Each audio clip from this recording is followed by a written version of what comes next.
Assalamualaikum warahmatullahi wabarakatuh. Salam sejahtera bagi kita semua. Kepada yang terhormat Bapak Farid Ardiansyah, SE MM CIQNR, selaku dosen pengampu mata kuliah Manajemen Sumber Daya Insani, dan juga yang saya hormati teman-teman yang berbahagia. Pertama-tama marilah kita panjatkan puji syukur kehadirat Allah Subhanahu wa taala yang telah memberikan rahmat serta hidayahnya sehingga kita semua dapat berkumpul pada presentasi kali ini. Perkenalkan, nama saya Muhammad Aliuddin Amusyawa. Di sini saya perwakilan dari kelompok 6 yang akan menjadi moderator dan mengatur jalannya diskusi pada pertemuan kali ini, yakni kita akan membahas tentang kita di sini akan membahas materi tentang kompensasi. Di sini di anggota saya terdapat 2 anggota, yakni presentator 1 yakni dengan saya sendiri Muhammad Aliuddin Amusyawa, NIM akhir 131, dan juga presentator 2 atas nama Situn Nurabaiti dan NIM akhir 120. Oke, mungkin langsung saja ke pembahasan yang pertama, yakni tentang kaidah Islam dan juga kaidah umum kompensasi. Yang pertama, kita akan membahas tentang kaidah Islam kompensasi terlebih dahulu. Jadi di sini kompensasi juga diartikan sebagai sejumlah uang atau penghargaan yang diberikan oleh suatu organisasi kepada karyawannya sebagai imbalan atas jasanya dalam melaksanakan tugas, kewajiban, dan tanggung jawab yang dibebankan kepadanya.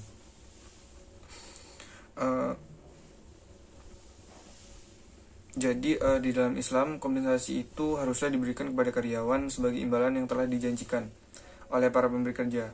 Nah, di sini pemberi kerja akan mendapatkan hasil dari pekerjaan yang telah selesai dikerjakan, sedangkan pekerja istilahnya akan mendapatkan upah atau kompensasi dari tenaga yang telah dikeluarkannya. Nah, hal ini juga sejalan dengan dalil Al-Quran, yakni pada Al-Quran surah At-Taubah ayat 105 yang bunyinya, bekerjalah kamu, maka Allah dan Rasulnya serta orang-orang mukmin akan melihat pekerjaan itu, dan kamu akan dikembalikan kepada Allah yang mengetahui akan ghaib dan yang nyata. Lalu diberikannya kepada kamu apa yang kamu kerjakan.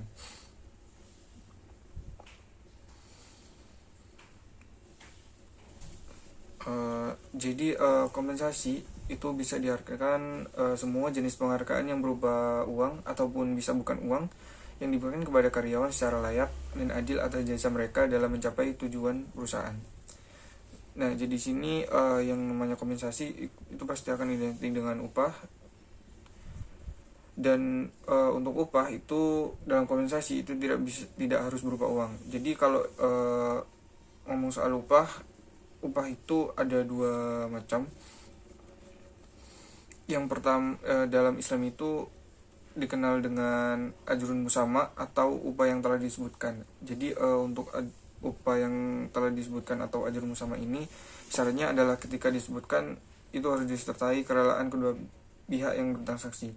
Jadi untuk upah yang ini sistemnya itu sudah disebutkan, dan upah itu harus berdasarkan kerelaan atau keridoan kedua belah pihak.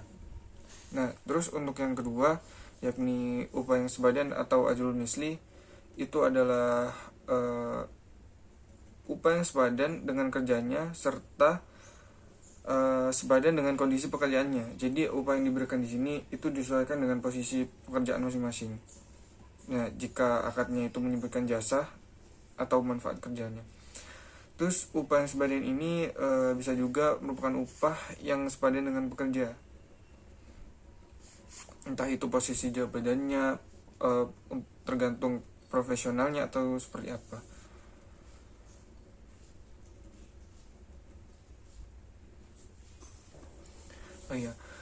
Bicara mengenai sistem pembagian upah ini juga sudah diatur dalam Al-Quran, karena di Al-Quran ini juga sebenarnya menerapkan prinsip keadilan, yang ini seperti yang tercantum pada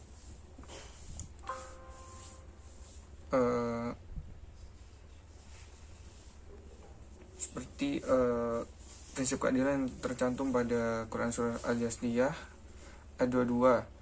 Dan Allah menciptakan langit dan bumi dengan tujuan yang benar, dan agar diberi balasan tiap-tiap diri terhadap apa yang dikerjakannya, dan mereka tidak akan dirugikan.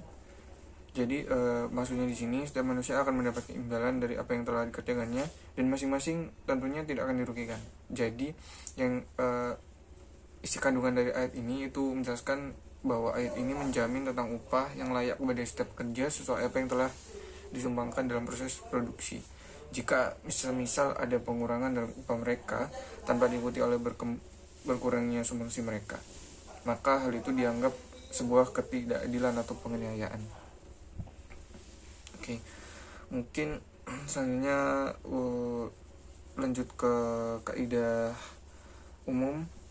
Nah di sini untuk kaidah umum kompensasi ada beberapa pendapat. Untuk yang pertama itu pendapat dari Muhtahir Malik, yakni yang dimaksud kompensasi kerja adalah semua pendapatan yang berbentuk uang atau barang langsung dan tidak langsung yang diterima oleh karyawan sebagai imbal jasa atas apa yang telah diberikan untuk perusahaan. Nah, selanjutnya ada pendapat kedua yakni dari Dassler, kompensasi kerja yakni semua bentuk upah atau imbalan yang berlaku bagi karyawan dan muncul dari pekerjaan mereka, dan juga mempunyai dua komponen. Ada pembayaran keuangan langsung dalam bentuk upah, gaji, insentif, komisi, atau juga ada bonus. Dan ada yang tidak langsung, contoh seperti bentuk tunjangan keuangan, asuransi, uang liburan, dan lain-lainnya. Terus yang ketiga ini ada pendapat dari Hejrahman, yakni kompensasi kerja adalah suatu penerimaan sebagai suatu imbalan dari pemberian kerja kepada penerima kerja untuk suatu pekerjaan atau jasa yang telah dilakukan, dan ini berfungsi sebagai jaminan kelangsungan kehidupan yang layak bagi kemanusiaan dan dinilai dalam bentuk uang yang ditetapkan menurut suatu persetujuan.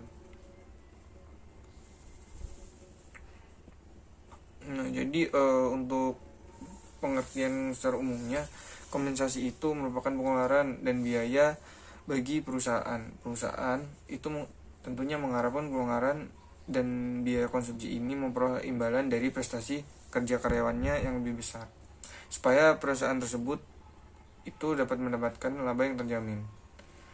Seperti itu. Nah, nggak jauh berbeda dengan kaidah umum. Jadi maksudnya nggak jauh beda dari kaidah Islam. Di kaidah umum ini juga mengenal pemetaan kompensasi ya. Jadi besarnya kompensasi itu biasanya disesuaikan dengan status, pengakuan, dan juga tingkat pemenuhan kebutuhan yang dinikmati oleh karyawan bersama keluarganya. Jadi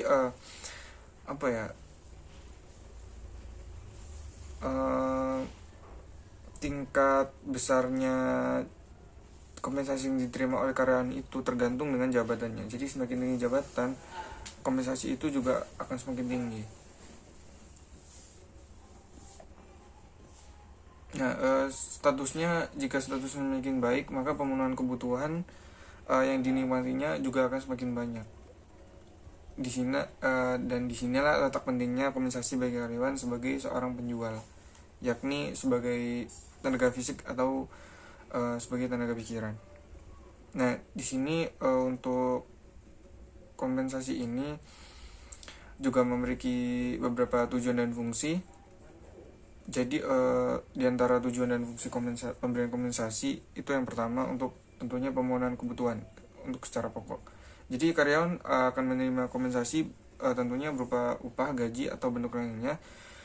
Ya tentunya setiap orang akan kompensasi itu nantinya akan digunakan untuk memenuhi kebutuhan hidupnya atau untuk mencari nafkah. Intinya kompensasi ini nanti akan dialokasikan untuk kebutuhan ekonomi. Terus kemudian tujuan dan fungsi lain yang kedua yakni meningkatkan produktivitas kerja. Jadi untuk kompensasi ini, jika pemberian kompensasi yang semakin baik, maka tentunya akan mendorong karyawan untuk bekerja semakin produktif. Kemudian untuk memajukan organisasi atau perusahaan. Nah, semakin berani perusahaan atau organisasi memberikan kompensasi yang tinggi, itu artinya menunjukkan menunjukkan bahwa indikator kesuksesan mereka itu sudah berhasil, karena mereka sudah mampu memberikan kompensasi yang tinggi. Itu artinya pendapatan perusahaan juga bisa dikatakan makin besar. Terus kemudian menciptakan keseimbangan dan keadilan. Nah, ini berarti pemberian kompensasi itu berhubungan dengan persyaratan yang harus dipenuhi oleh karyawan pada jabatan, sehingga terciptalah suatu keseimbangan antara input yang meliputi syarat-syarat dan output. Nah, di sini selain fungsinya, ada pun tujuan dari sistem kompensasi. Adapun tujuan dari sistem kompensasi yang baik antara lain yakni yang pertama, kita harus mengetahui prestasi kerja karyawan. Jadi pemberian kompensasi yang memadai yaitu ketika suatu penghargaan organisasi terhadap prestasi kerja para pegawainya. Hal tersebut tentunya akan mendorong kinerja pegawai yang sesuai dengan yang diinginkan oleh sebuah organisasi atau perusahaan. Terus yang kedua, ada menjamin keadilan. Dengan adanya sistem kompensasi yang baik ini akan menjamin adanya keadilan di antara pegawai dalam sebuah perusahaan.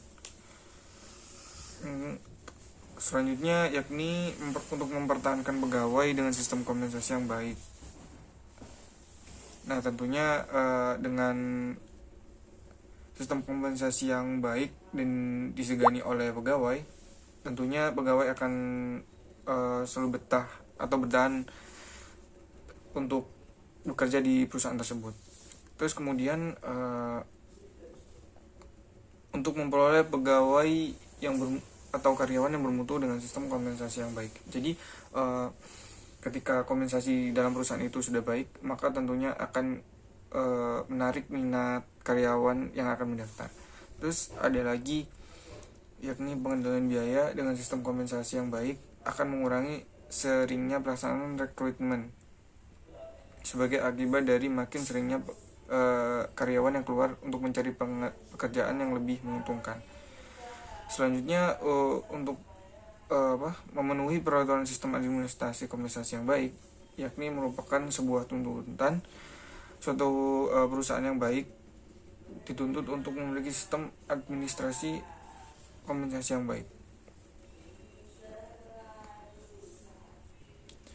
Mungkin itu saja pemaparan materi terkait kaidah Islam dan kaidah umum kompensasi. Selanjutnya saya serahkan kepada presentator kedua. Selanjutnya yaitu macam-macam kompensasi. Untuk menetapkan kompensasi umumnya dapat dilihat dari jabatan ataupun golongan. Upah minimum atau UMR, reward, insentif, bonus, dan tunjangan yang lainnya yang diberikan perusahaan kepada karyawan. Nah, untuk melihat macam-macam kompensasi menurut Martoyo sebagai berikut. Yang pertama yaitu kompensasi finansial. Merupakan bentuk kompensasi yang langsung terdiri dari bayaran yang diperoleh seseorang dalam bentuk gaji, upah, dan insentif, serta dalam bentuk tidak langsung yang juga disebut dengan tunjangan. Meliputi semua imbalan finansial yang tidak tercakup dalam kompensasi langsung yang terdiri dari jaminan kesehatan, tunjangan, dan fasilitas kerja yang diberikan.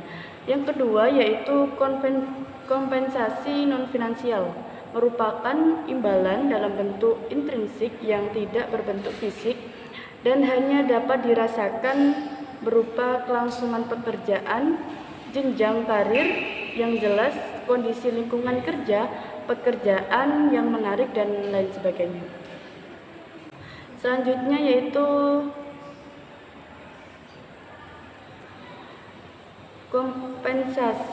sistem kompensasi total. Yang pertama yaitu ada kompensasi dibagi menjadi dua, kompensasi non finansial dan kompensasi finansial.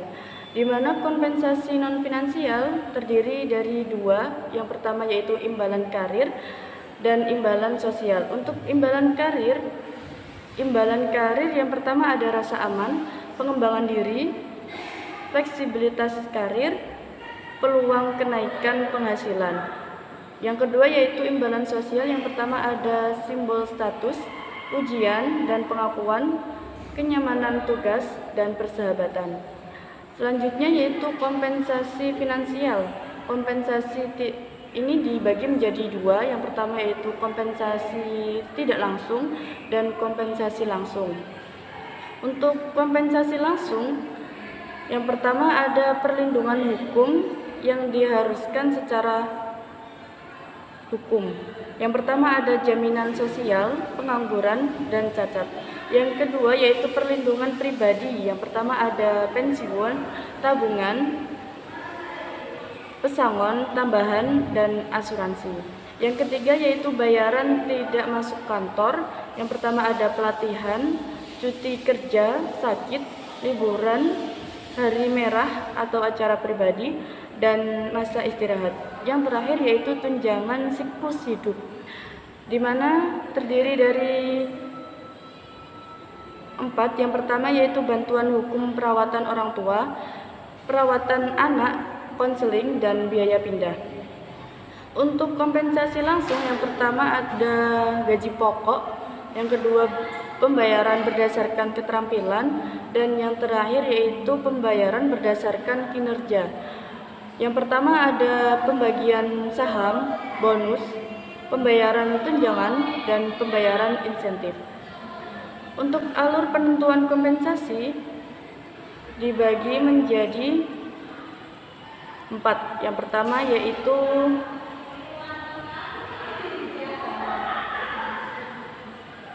yaitu menganalisis jabatan, di mana kegiatan untuk mencari informasi mengenai tugas-tugas yang dilakukan dalam persyaratan yang dilakukan dalam melaksanakan tugas. Yang kedua yaitu mengevaluasi jabatan, di mana proses sistematis untuk menentukan nilai relatif dari suatu pekerjaan dibandingkan dengan pekerjaan yang lain. Ada 2 metode yang digunakan. Yang pertama yaitu metode pemeringkatan, di mana untuk mengurutkan pekerjaan berdasarkan tingkat kepentingan dengan cara mempelajari informasi analisis jabatan. Yang kedua yaitu metode pengelompokan, di mana pekerja akan diklasifikasi sesuai dengan jabatan yang sama dan tingkat kesulitan yang sama. Yang ketiga yaitu metode perbandingan faktor-faktor, untuk membandingkan beberapa pekerja dengan beberapa faktor yang dapat dikompensasi seperti tanggung jawab, tingkat usaha, skill, dan kondisi kerja. Yang terakhir yaitu metode penentuan poin, di mana menentuan tarif gaji untuk setiap faktor. Yang ketiga, untuk menentukan alur kompensasi yaitu melakukan survei gaji dan upah. Ini dilakukan untuk mengusahakan keadilan eksternal sebagai salah satu faktor penting di dalam perencanaan dan penentuan gaji. Nah, yang untuk yang terakhir yaitu penentuan tingkat gaji.